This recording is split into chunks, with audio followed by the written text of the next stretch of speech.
Tak jarang bagi yang diberikan rezeki lebih terkadang justru malah merasa sombong dan lupa bahwa semua yang didapatnya hanyalah sebuah titipan dari Allah. Sehingga orang-orang yang lupa tersebut menjadi lalai akan hak dan kewajibannya untuk bersedekah. Padahal Allah sudah banyak berfirman dalam ayat-ayatnya untuk selalu bersedekah sebagai rasa syukur atas apa yang diberikan Allah kepadanya. Akan tetapi ada yang harus diketahui, meskipun banyak orang yang sudah bersedekah tetapi tidak mendapatkan pahala dari sedekah itu karena kesalahan dan ketidaktahuan tentang fadilah dari bersedekah. Lalu, apa saja kesalahan yang sering dilakukan dalam bersedekah namun jarang banyak orang yang tahu? Berikut penjelasannya. 1.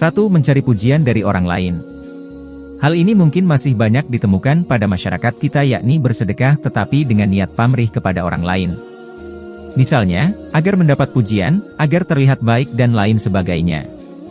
Apabila niat bersedekah hanya untuk mencari pujian orang lain, maka insya Allah kita tidak akan mendapatkan pahala dari sedekah itu. 2. Menunda sedekah. Nikmat sehat dan kelapangan rezeki merupakan salah satu nikmat yang seringkali kita lalaikan. Dari nikmat sehat inilah, kita bisa mencari rezeki yang sudah disediakan oleh Allah.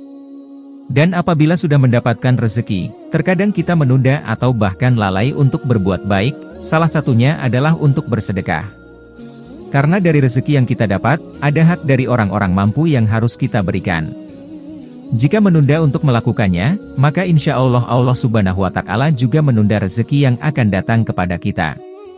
3. Tidak sedekah dari orang terdekat terlebih dahulu.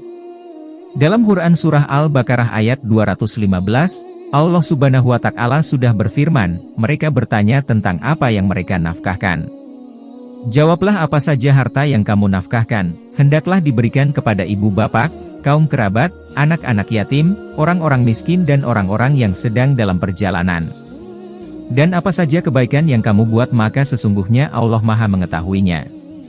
Maka ayat tersebut menjelaskan bahwa tidak perlu jauh-jauh dan bingung mencari siapa yang berhak untuk kita berikan sedekah, karena sedekah yang paling utama adalah kepada orang-orang terdekat daripada orang-orang yang jauh lokasi dan kekerabatannya. 4. Perhitungan dalam sedekah. Saat kita bersedekah, hendaknya tidak perlu dihitung-hitung sampai meresahkan hati. Misalnya kemampuan kita bersedekah adalah 10.000 maka sedekahlah sebanyak itu dan tidak perlu dipaksakan jumlahnya apabila belum mampu.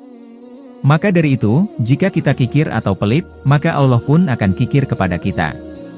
5. Mengungkit sedekah. Salah satu kebiasaan buruk orang yang bersedekah adalah mengungkit kembali kebaikan bersedekahnya. Orang tersebut merasa berjasa atas pemberian yang dilakukannya kepada orang lain. Dan jika suatu hari terjadi konflik dengan orang yang pernah diberikan sedekah, maka pemberi sedekah akan mulai mengungkit-ungkit kebaikannya. Seolah-olah jika tidak karena bantuannya, maka orang yang diberikan sedekah tersebut tidak bisa apa-apa.